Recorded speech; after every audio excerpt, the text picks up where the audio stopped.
Hi అండి. అందరికి నమస్కారం. ఈ వీడియో వచ్చేసి పిల్లలకండి. హ్మ్. మనం నంబర్ ఆఫ్ సిట్యుయేషన్స్‌లో ఫేస్ చేస్తూ ఉంటామండి. చిన్న చిన్న సమస్యలు చిన్న పిల్లల్లో అధికంగా వస్తుంటాయని దయచేసి వాటిని అధిగమించడానికి మీకు ఒక మంచి సెంటెన్స్ ఇవ్వడం జరుగుతుందండి. కొన్ని వర్డ్స్ చెప్తాను. హ్మ్. ఉపయోగించుకోండి.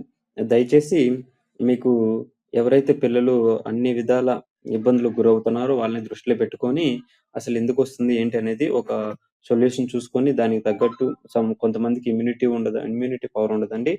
కొంతమందికి చిన్న చిన్న హెల్త్ ఇష్యూస్ ఉంటాయండి. ఆ హెల్త్ ఇష్యూస్ అన్నీ ఇమ్యూనిటీ పవర్ వల్ల రావండి. కొన్ని కొన్ని జీన్స్ పరంగా కూడా వస్తుంటాయి. వాటికి సొల్యూషన్ తీసుకొని డాక్టర్స్‌ని ఎర్లీగానే చూసుకొని మీరు అలర్ట్ అవ్వండి. అలాగే మీరు ఫుడ్ పెట్టే విషయంలో గూడా పిల్లలకి మంచి ప్రోటీన్ ఆహారం, ప్రోటీన్ ఫుడ్డు, అలాగే మంచి పోషకాలున్న ఆహారం అన్ని విధాలా చూసుకొని పిల్లలకి ఫుడ్ అందించండి. మీరు ఫుడ్ అందించేటప్పుడు డైలీ ప్రోటీను, అవకాశం ఉన్నవాళ్ళు మిల్కు ఇటువంటి మంచి ఆహారం అందించి మీ పిల్లల్ని అన్ని విధాల ఆరోగ్యంగా ఉంచి, అలాగే మీ పిల్లలు ఎప్పటికప్పుడు హైజీన్‌గా ఉండాలి. ఫర్ ఎగ్జాంపుల్ మీ పిల్లలు ఎక్కడికన్నా వెళ్తుంటే వాళ్ళు ఏం తీసుకెళ్తున్నారు? అవి ఎలా ఉన్నాయి? శుభ్రంగా ఉన్నాయా?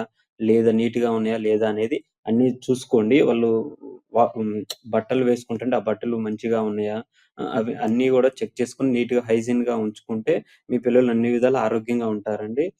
ఎటువంటి ఈ అశ్రద్ధ అనేది పిల్లల దగ్గర మీరు చూయించకండి.